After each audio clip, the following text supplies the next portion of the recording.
everybody contributes on what's going on currently. Like all the conflicts, everything happened because everybody contributes to it. Even if you think that you're not, you are.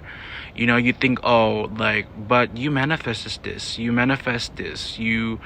this is your, this is your harvesting. Like, this is literally like you reap what you sow, right? And you try to, you can lie to yourself, but you also contribute to the world that we live in. And you think, oh, but like, a lot of people think, oh, they're not, but a lot of people nowadays, they don't have integrity, especially like men and women too.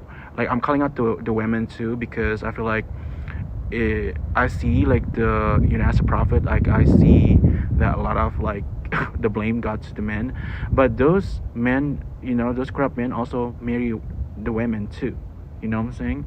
So the women also being complicit. you know and so, yeah, I'm calling out both gender. You know what I'm saying? Because you created this world, because you also lies. You don't have integrity.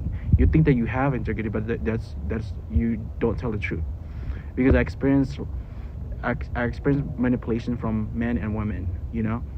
And yeah, it's hard. Like, it's disheartening. You know what I'm saying? And yeah, people, you manifest this this corrupt world. You know what I'm saying? And it's not, but because you don't want to hold yourself accountable, but also you don't want to hold the people in the leadership accountable. That's why,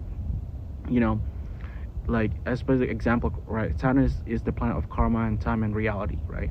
And people been like operating in the Neptunian, Jupiterian, like, energy. All of this, what's happening currently in this current timeline right now, with all the conflicts, all of the corruption in the leadership, is because most people contribute to it. Because, like I say, people think, oh, like, but I'm telling you, you're not telling the truth. You're also operating in lies. It might be, doesn't, it's not global, but but those have, dominant effects. Like the teaching of not having integrity. We live in a capitalism society. Capitalism, we have to market ourselves, which is like, lying, about things that you don't align with yourself, right? And people have been operating for like millennia. What I'm saying, in this like capitalism, like colonizations, like mentality. So I'm not surprised why we are in this, because you don't want to accept reality that you also contribute to it, because you also grew up in this, in your parents, right? Your parents taught you to not be truthful. And